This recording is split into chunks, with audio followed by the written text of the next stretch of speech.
The Galactic Council had ruled the known universe for 12,000 years.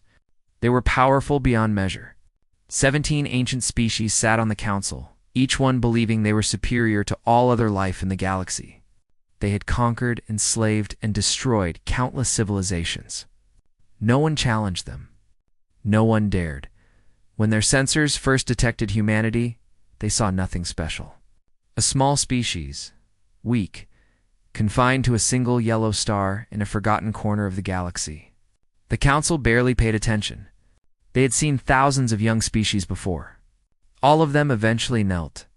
Ambassador Krathel of the Volanthi Dominion was given the task of bringing humans into the fold. He was a tall creature with 6 arms and eyes that glowed purple in the dark. He had integrated over 200 species into the council's control. Humanity would be no different. He drafted the first summons himself. The message was formal and cold. It demanded that human leaders present themselves before the council within 1 galactic cycle. They would discuss terms of vassalage. They would accept the council's authority. They would learn their place. The message traveled across the stars and reached Earth on a Tuesday morning. Secretary General Daniel Cortez was drinking coffee when his aide brought him the transmission. He was a calm man with gray hair and tired eyes. He had led Earth's united government for 6 years and had seen many strange things, but this was the strangest. He read the message twice, then he read it a 3rd time. "They want us to present ourselves for vassalage," he said slowly. "They want us to kneel." His aide nodded nervously. "Sir, they claim to control most of the galaxy. Their technology is far beyond ours. Perhaps we should consider?" Daniel held up his hand. He walked to his window and looked out at the city below. Millions of people lived their lives unaware that aliens had just demanded their submission. "File it," Daniel said. "Sir?" "Put it somewhere. A drawer, a folder. I don't care. We're not answering." His aide stared at him. "But sir, if they're as powerful as they claim, then they'll send another message. And we'll file that one too." Daniel Cortez did not know it then. But he had just made the most important decision in human history. The council waited for humanity's response. Days passed, then weeks, then months. Nothing came. Ambassador Krathel checked his communications systems. Perhaps there had been an error. Perhaps the primitive humans had not understood the message. He sent a 2nd summons. This one was more threatening. It spoke of consequences. It mentioned the fate of species who had defied the council before. The Ynnari had refused integration once. Now the Ynnari no longer existed. Daniel Cortez had retired by the time this message arrived. His successor was Secretary General Linda Morrison, a woman with sharp eyes and an even sharper mind. She read the 2nd summons during a morning briefing. "More threats," she noted. "They really don't like being ignored." "Ma'am, some advisors believe we should at least open a dialogue," said her chief of staff. "Learn what we're dealing with." Linda thought about it for exactly 3 seconds. "No, file it with the first one." "They want us begging." "I won't give them the satisfaction. If they want to talk, they can come here, and they can ask nicely." The council was not used to asking nicely. They were not used to being ignored. High Counselor Threxaman, the supreme leader of the assembly, demanded an explanation from Ambassador Krathel. "Why have the humans not responded?" Threek Suman asked. His voice echoed through the grand chamber. He was ancient, even by council standards. Scaled body wrapped in ceremonial robes that cost more than some planets. Krathel bowed low. "I do not know, High Counselor. Perhaps they did not receive our messages. Perhaps their technology is too primitive to respond. Or perhaps they are fools," Counselor Miraset added. She was a Draxian, her form shifting and changing as she spoke. "Fools who do not understand the danger they are in." The council debated sending a military fleet to teach humanity a lesson. But the humans were so far away. Their little solar system sat at the edge of explored space. The cost of sending ships would be enormous. And for what? A species that barely had faster-than-light travel? "Let them rot," Threxamon declared finally. "They will come begging eventually. All species do. When they realize how alone they are, how weak they are, They will crawl to us on their knees."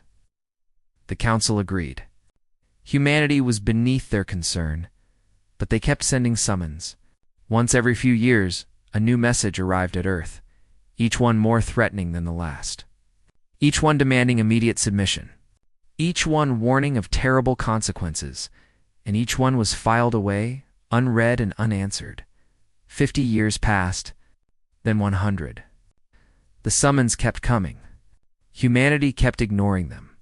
But humanity was not idle during those silent years. In secret facilities across the solar system, scientists worked day and night.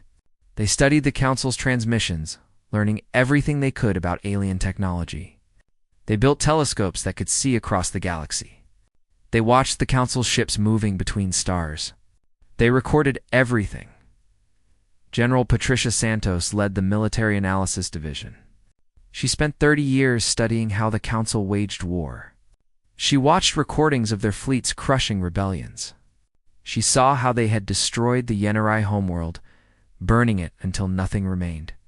"They're powerful," she told the Joint Chiefs in a classified briefing. "But they're also arrogant. They haven't faced a real challenge in thousands of years. Their tactics are old. Their strategies are predictable. Can we beat them?" asked the Secretary General the Seventh to hold the position since Daniel Cortez. Patricia smiled grimly. "Not yet. But give us time. Give us resources. Give us everything we have." "How much time?" "A century. Maybe 2. When we're ready, they won't know what hit them." The decision was made in secret. Every government on Earth agreed. Every colony in the solar system contributed. Humanity would prepare for war that might not come for generations. Children were taught about the Council's crimes. They learned about the Kelrani, forced into slavery. They learned about the Moxith, their world stripped of resources until nothing grew. They learned about the Yenari, exterminated for daring to resist. "Never kneel" became humanity's motto. It was whispered in schools. It was carved into monuments. It was burned into the hearts of every human being. The Council thought humans were weak. They thought humans were afraid. They thought humans were primitive. They were wrong. In the darkness between stars, humanity watched. Humanity learned. Humanity built, and humanity waited. Admiral Samuel Drake stood on the observation deck of Titan Station, watching the stars. Behind him, massive construction drones swarmed over the skeleton of a warship. The vessel was 3 kilometers long, its hull black as night. It's designed to absorb sensor beams and disappear into the void. He was old now. 73 years had carved lines into his face and turned his hair white. But his eyes were still sharp. His mind was still clear. And his purpose had never wavered. "Beautiful, isn't she?" asked Captain Hannah Pierce, stepping up beside him. She was 40 years younger than Samuel, but she had the same fire in her eyes. "The same dedication, the resolute class," Samuel said. "We've been perfecting the design for 60 years. This will be ship number 4,212. Hannah let out a low whistle. 4,000 ships of this class alone, plus the destroyers, the carriers, the support vessels. How many ships do we have now?" Last count was 47,000 combat-ready vessels. Another 8,000 under construction. It was a staggering number. The entire Council fleet numbered perhaps 15,000 ships. And those ships were spread across a galaxy, maintaining control over hundreds of conquered worlds. Humanity had built 3 times that number, all hidden in the depths of the solar system. Samuel remembered when he was young. His grandfather had served under General Patricia Santos. His father had commanded the first Resolute prototype. 3 generations of his family had dedicated their lives to this singular goal, building a fleet that could challenge the gods themselves. "Do you think we'll actually use them?" Hannah asked. "I mean, really use them? The Council hasn't sent a ship anywhere near our space in 200 years. "They will," Samuel said quietly. "Eventually, they'll get tired of waiting. They'll send a fleet to put us in our place. And when they do, we'll be ready." Across the solar system, the preparations continued. On Mars, the Applied Sciences Institute worked on weapons that would have seemed like magic to earlier generations. Dr. Catherine, Ellis led the most secret project of all. She was a small woman with wild gray hair and glasses that were always slightly crooked. She had spent 40 years studying Council weapons, and she had found them lacking. Antimatter warheads, she explained to the Joint Chiefs during a classified briefing. That's their primary weapon. Powerful. Yes. But limited.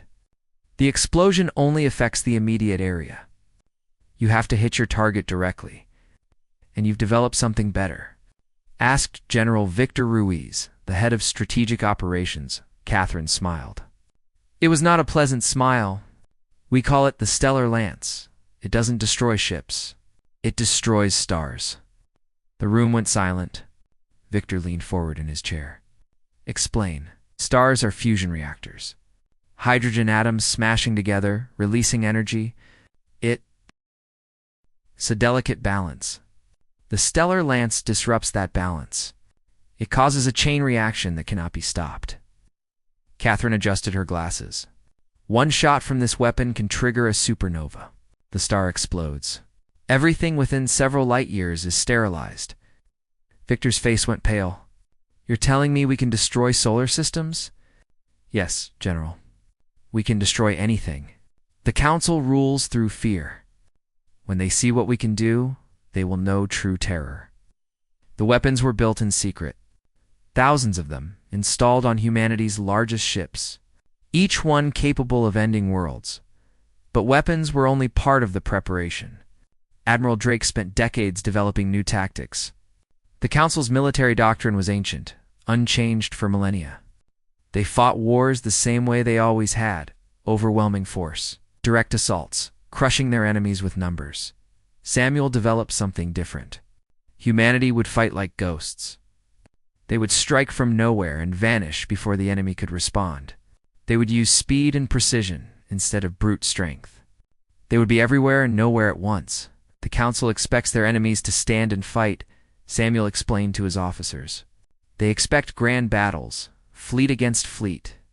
We won't give them that. We'll tear them apart piece by piece, ship by ship, until they don't know which way to turn. Training programs were established throughout the solar system. Every human learned basic combat skills. Every child grew up knowing they might one day fight for their species' survival. It was not fear that drove them. It was determination. Secretary General Margaret Chen led Earth's government during the middle years of preparation. She never saw a council ship. She never received a summons personally. But she understood what was at stake. We are not building a fleet to conquer, she told the United Assembly in a famous speech. We are building a fleet to survive. The galaxy is ruled by tyrants who enslave the weak and destroy the defiant. Humanity will be neither slave nor victim. We will be free, or we will die trying. Her words were broadcast to every colony, every station, every ship under construction. They became a rallying cry that echoed through generations. The summons continued to arrive. The 40th. The 45th. Each one threatened dire consequences for humanity's defiance. Each one demanded immediate submission. Each one was ignored. Ambassador Krathel had died of old age.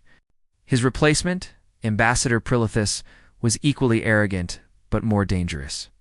He began pushing the Council to take action against the stubborn humans. They mock us, he declared in the Council chamber. Every day they refuse to answer. They make us look weak. Other species are watching. They wonder why we tolerate such disrespect. High Counselor Threxamon, still clinging to power after centuries, waved a dismissive hand. The humans are nothing. A minor annoyance. We have more important matters to attend to. With respect, High Counselor, they have been ignoring us for 200 years. No species has ever defied us for so long. We must act, or others will follow their example. The Council debated for months. Finally, they reached a decision.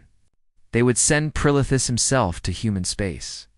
If the humans would not answer summons, the summons would come to them. On Titan Station, Admiral Drake received word of the approaching Council ship. He smiled, the expression cold and hard. They're finally coming, he told Hannah. After all these years, they're finally coming to see us. Should we show them what we've built? Samuel shook his head. No, not yet. Let them see what they expect to see: a primitive species, confined to one system. Let them underestimate us one last time. He turned back to the observation window. The newest warship was nearly complete, its weapon systems coming online, its crew preparing for the duties they had trained their entire lives to perform. Soon, Samuel whispered to himself, very soon, we'll show them everything. The construction drones continued their endless work. In shipyards across the system, the fleet grew larger every day, and in the hearts of every human being, the fire of defiance burned brighter than any star. 200 years of preparation, 200 years of building, 200 years of waiting. The wait was almost over. The Council ship emerged from faster-than-light travel at the edge of the human solar system. It was a magnificent vessel, covered in gold and silver decorations that proclaimed the power and majesty of galactic civilization. Ambassador Prilithus stood on the bridge, his 4 eyes scanning the darkness ahead. He expected to find primitives, a backward species hiding on their little world, trembling at the thought of council power. He expected to overawe them with the glory of his ship alone. What he found made his blood run cold. Ambassador, his sensor officer said, voice shaking, I'm detecting defense platforms. Thousands of them. Thousands.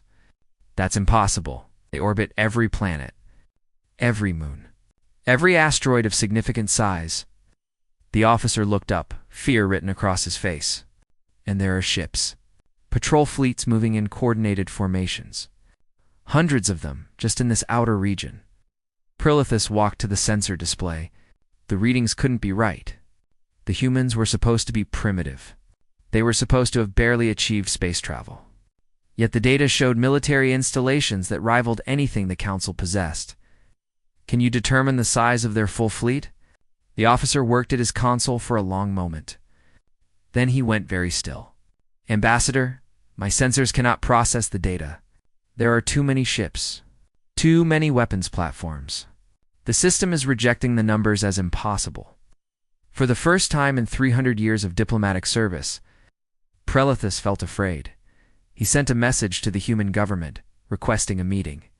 To his surprise, they agreed immediately. Secretary General Carlos Mendez himself would meet the ambassador at a station beyond. Mars. Carlos was a tall man with dark hair and calm brown eyes. He had led Earth's government for 12 years, knowing every day that his tenure might see the war that humanity had prepared for. When he received word of the Council ship's arrival, he felt no fear, only anticipation. They're finally here, he told his staff.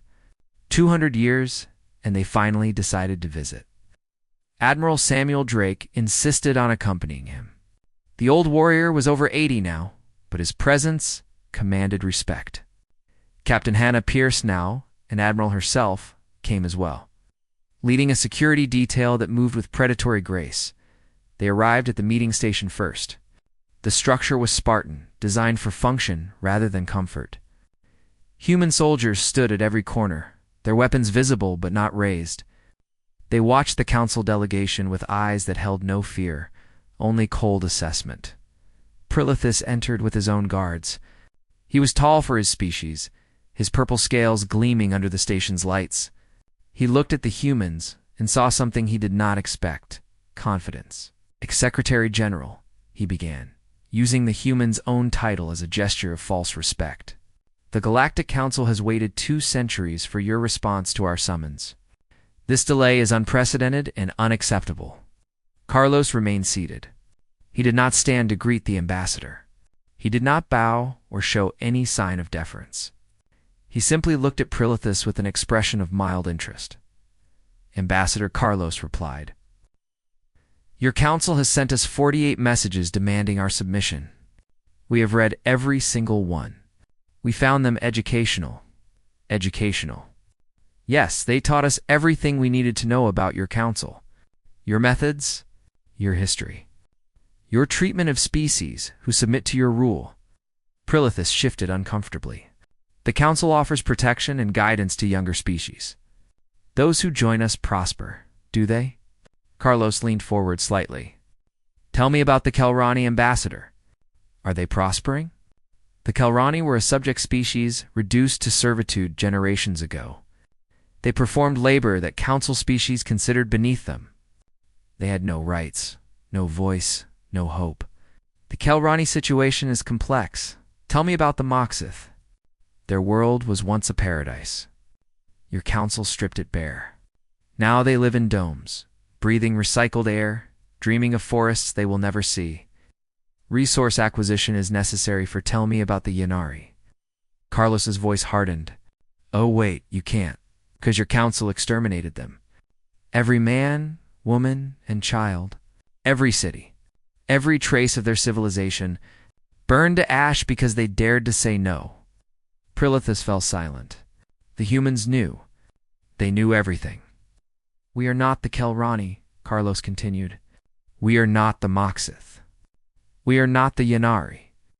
We ignored your summons because we saw what happened to those who answered. We saw what your council truly is, a collection of tyrants who rule through fear and destroy anyone who threatens their power. The ambassador drew himself up to his full height. You are making a grave mistake. The council has assembled a pacification fleet, 3,000 warships. If you do not submit, they will come here and reduce your worlds to rubble. Carlos smiled. It was not a friendly expression. Beside him, Admiral Drake's eyes glittered with something that looked like hunger. 3,000 ships, Carlos repeated. That's a lot. Almost impressive. You cannot stand against such force. You have no intention of standing, Ambassador. Carlos rose to his feet. He was taller than Prilithus, and he used that height now, looking down at the alien. Tell your council that humanity accepts their invitation.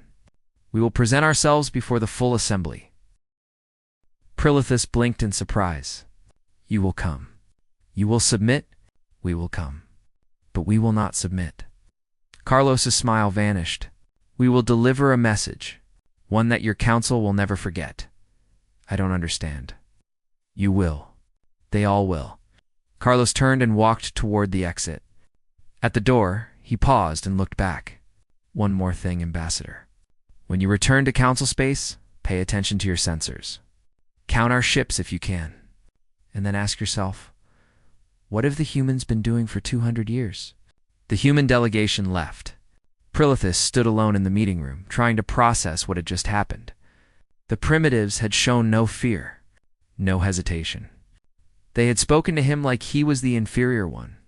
He returned to his ship and began the journey home. As he traveled, he kept his sensors active, scanning human space. The numbers were impossible. Shipyards producing vessels at rates that defied belief. Fleets patrolling in formations that suggested centuries of military doctrine. Weapons platforms so numerous they formed rings around planets. By the time Prilithus reached council space, he had lost all his arrogance. He delivered his report to the High Council with something he had never felt before: fear. They are not primitives, he said, his voice hollow. They are not weak. They have been preparing for war since the day we sent our first summons, and they are ready. High Counselor Threxamon dismissed his concerns. 3,000 ships will crush whatever pathetic fleet they have assembled. We are the masters of this galaxy. We have been for 12,000 years. No species can challenge us. But as the pacification fleet prepared to depart, doubt crept into the hearts of council members. What if the ambassador was right? What if humanity was not what they seemed? They would find out soon enough. The Galactic Council assembled in the Grand Chamber for the first time in decades. Representatives from all 17 elder species filled their designated sections, each group wearing ceremonial robes that cost more than entire planets. Holographic displays floated above them, showing the Council's capital system in all its glory. High Counselor Threxamon called the session to order. His ancient body was frail, but his voice still carried across the vast chamber. Today marks a historic moment. After 2 centuries, the humans finally answer our summons. They come to present themselves before the galaxy's rightful rulers. Murmurs rippled through the assembly. Most representatives had never seen a human. They knew only that this strange species had defied the Council longer than any other in history. Our pacification fleet stands ready, Threxamon continued. 3,000 of our finest warships, Should the humans show any resistance, they will be crushed instantly. Counselor Miraset of the Draxian hegemony spoke up.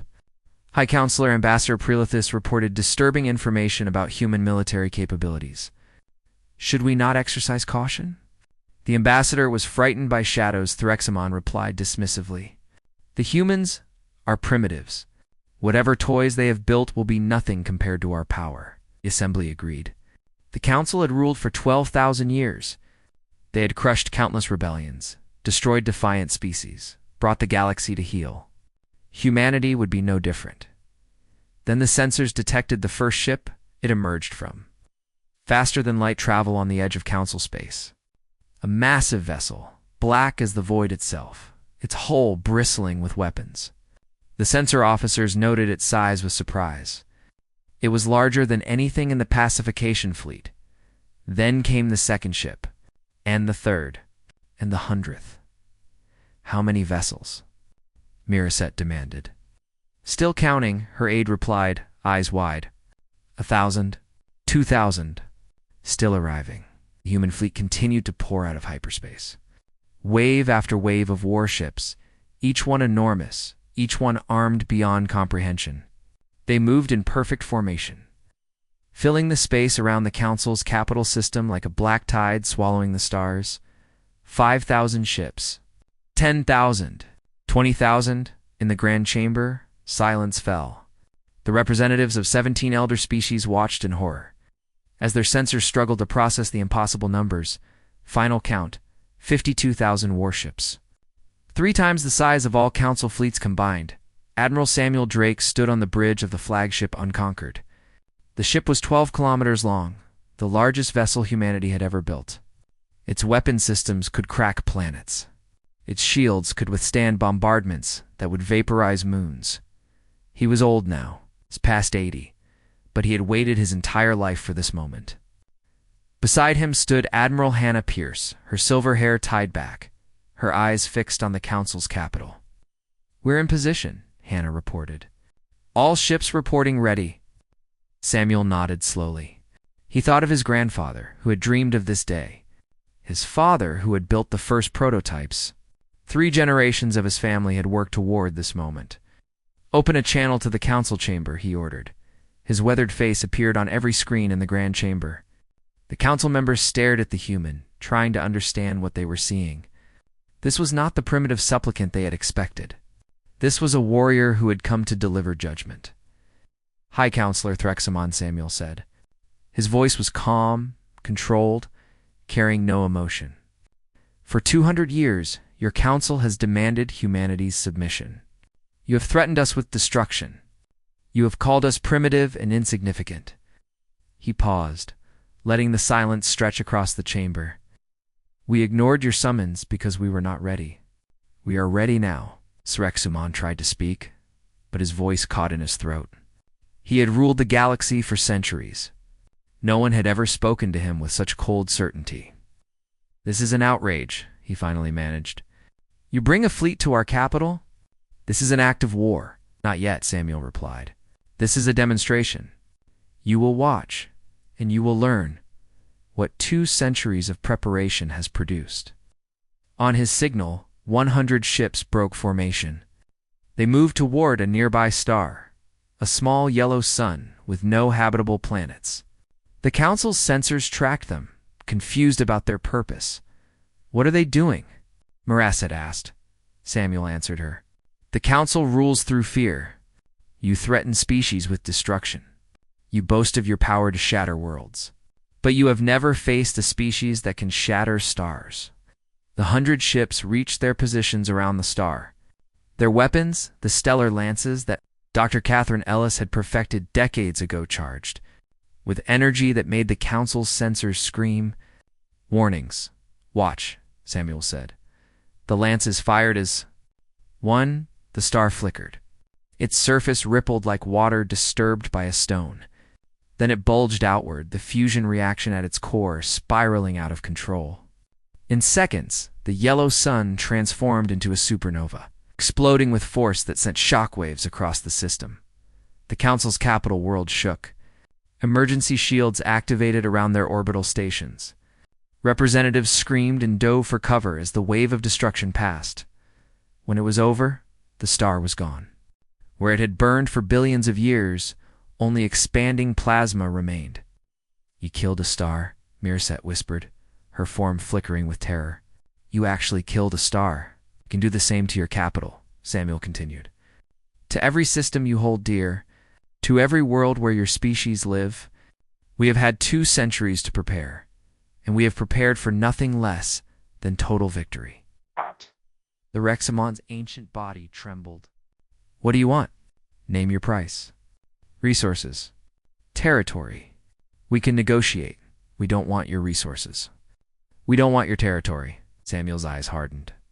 "We want justice." Secretary General Carlos Mendez appeared beside Samuel on the view screen. He had traveled with the fleet, refusing to stay behind while humanity's destiny unfolded. "Justice for the Kelrani," Carlos said. "For the Moxith. For the Yenari. For every species your council has enslaved, exploited, or exterminated. For 12,000 years of tyranny that ends today." The council chamber erupted in chaos. Representatives shouted at each other, at the view screen, at their own guards. Some demanded immediate surrender. Others called for the pacification fleet to attack. But the pacification fleet's commander had already done the math. 3,000 ships against 52,000? His vessels would be destroyed before they could fire a single shot. "Silence," Threxamon commanded. The chamber slowly quieted. The High Counselor looked at the human fleet filling his sky, at the space where a star had burned moments ago. "What are your demands?" he asked, his voice barely audible. Carlos smiled. It was not a kind expression. "First, you will listen. For the first time in 12,000 years, the Council will listen to someone else. And then you will decide whether your civilization lives or dies." The representatives of 17 elder species sat in stunned silence. The masters of the galaxy had become prisoners in their own chamber, and the species they had dismissed as primitive now held their fate in human hands. Admiral Drake watched the council members through the view screen. He felt no joy, no triumph. Only the cold satisfaction of a duty nearly complete. "They're afraid," Hannah observed beside him. "Good," Samuel replied. "Fear is the first step. Understanding comes next. And after that, a new galaxy." He turned to his communications officer. "Tell all ships to hold position. The negotiations begin now. The negotiations that would reshape the galaxy forever."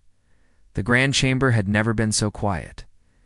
The representatives of 17 elder species sat frozen in their seats, staring at the human fleet that filled their sky. For 12,000 years they had ruled the galaxy. Now they waited to learn if they would survive the day. Secretary General Carlos Mendez addressed them from the Bridge of the Unconquered. His voice was calm, but carried the weight of 2 centuries of preparation. "Humanity did not come here to conquer you," he began. "We could destroy your capital with a single command. We could hunt down every council fleet and reduce them to debris. We could exterminate your species the way you exterminated the Yenari." He let those words sink in. Several council members flinched at the mention of the Yenari. "But we are not like you," Carlos continued. "We do not believe in ruling through terror. We do not believe in slavery. We do not believe that some species are born to serve, while others are born to command. We came here to end what you are, a tyranny that has strangled the galaxy for 12,000 years." High Counselor Threxamon found his voice. "What would you have us do?" "First, immediate liberation of all subject species. The Kelrani will no longer serve as slaves. The Moxith will receive aid to restore their world. Every species under council control will be given the choice to remain or leave." Murmurs of protest rose from the chamber. The Kelrani performed essential labor. The Moxith resources funded countless council projects. Liberation would cost them dearly. Second, dissolution of the council's military forces. Your pacification fleets will be disbanded. Your weapons will be destroyed. You will never again threaten a species with extinction. You would leave us defenseless. Counselor Mirasette demanded. "We would make you equal. No better than any other species. No worse, Carlos's expression hardened. Third, trials for those who ordered atrocities. The destruction of the Ynnari was genocide. The enslavement of the Kelrani was a crime. Those responsible will answer for their actions. The Rexamont's scales went pale. He had personally ordered the Ynnari extermination. He had signed the decrees that bound the Kelrani to servitude. Finally, Carlos said, the establishment of a new galactic assembly. Every species will have a voice. Every species will have a vote. No one will rule over others. No one will kneel. The chamber erupted in angry voices. Counselors shouted that this was unacceptable. They had rights. They had traditions.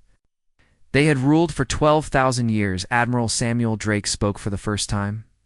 His voice cut through the chaos like a blade. You have 1 hour to decide. Accept these terms, and your civilizations continue. Refuse, and we begin destroying your systems one by one. You're bluffing, one counselor said. No species would commit such destruction. Samuel's eyes were cold as death. The Ynnari thought you were bluffing when you threatened to exterminate them. They were wrong. So are you, he gave a signal. Outside the chamber, one of the human ships targeted a small defense station. A single shot from its weapons reduced the station to vapor in an instant. That was empty, Samuel said. The next one won't be. 1 hour, counselors. Choose wisely. The council debated furiously. Some wanted to fight, to die, rather than accept such humiliation. Others pointed out that fighting would accomplish nothing. The human fleet was simply too large, too powerful, too advanced. In the end, survival won. The vote was unanimous. The council accepted every demand in the weeks that followed. Humanity's fleet remained in position as the old order crumbled. Liberation ships traveled to Kelrani worlds, announcing that their chains were broken. The Kelrani wept openly in the streets. They had been slaves for so long that they had forgotten what freedom felt like. Aid convoys reached the Moxith homeworld. Human engineers began working alongside Moxith scientists to restore the planet's atmosphere. Trees would grow again. Oceans would fill. Children would play under open skies. Across the galaxy, species that had lived in fear for millennia looked up at the stars and saw something new. Hope. Admiral Samuel Drake watched the liberation of the first Kelrani world from the Bridge of the Unconquered. Beside him, Admiral Hannah Pierce observed the celebrations happening on the planet below. We could have conquered them, she said quietly. With this fleet, we could have become the new rulers of the galaxy. Samuel shook his head slowly. We didn't build this fleet to become what they were. We built it so no species would ever have to kneel again, including us. He thought of his grandfather, who had dreamed of this moment but never lived to see it. His father, who had spent his life in shipyards building the instruments of liberation. 3 generations of his family had worked toward a future they might never see. Now it was here. The trials began a month later. High Counselor Threxamon stood before a tribunal of every species in the galaxy. The evidence against him was overwhelming. Recordings of orders he had given, documents he had signed, millions of deaths traced directly to his commands. He tried to justify himself. He spoke of tradition, of necessity, of the burden of leadership. No one listened. The galaxy had heard enough excuses from tyrants. He was sentenced to spend his remaining years on the Moxith homeworld, helping to repair the damage his policies had caused. He died there 3 years later, forgotten and alone. The new Galactic Assembly met for the first time on a station built specifically for the purpose. Representatives from hundreds of species gathered in a chamber designed with no hierarchy, no elevated seats, no distinctions of power. Secretary General Carlos Mendez addressed the assembly. He had aged in the months since the liberation, but his voice remained strong. 2 centuries ago, humanity received a summons demanding our submission. We ignored it. We ignored it because we knew what answering meant: slavery, exploitation, extinction for any who dared resist. He looked out at the representatives of species once enslaved, once ignored, once deemed insignificant. Today we answer, not as subjects, but as liberators. Not as conquerors, but as partners. The galaxy belongs to all of us now. What we build together will last longer than any empire built on fear. The assembly voted to elect its first leader. They chose a Kelrani, a woman named Taya, who had been born into slavery and had lived to see her people freed. She accepted the position with tears streaming down her face. On Earth, children who had grown up preparing for war learned a different lesson. Their parents had built a fleet to survive. Now, they would build a future worth living in. Admiral Samuel Drake retired to a small house on Mars. He spent his days watching the stars, remembering the journey that had brought humanity to this moment. Sometimes Hannah Pierce visited him. They would sit together in comfortable silence, two warriors at rest. "Do you think it will last?" Hannah asked one evening. "The peace, I mean. The new order." Samuel considered the question for a long time. "Nothing lasts forever, but we gave them a chance. The Kelrani have freedom. The Moxith have hope. The galaxy has a choice it never had before." He looked up at the stars, countless points of light in the darkness. 200 years of building, 200 years of waiting, all for this moment, all for a galaxy where no one has to kneel. He smiled, old and tired and content. That's worth something. That's worth everything. In the silence between worlds, where humanity had once watched and waited, there was peace. Not the peace of submission, not the peace of fear, the peace of equals, standing together, building something new. The galaxy had changed forever, and humanity, once dismissed as primitive, once threatened with extinction, had made it possible. They never forgot, never kneel, carved into monuments and whispered in schools. Never forget what we built. Never forget what we saved, and in the end, that was enough.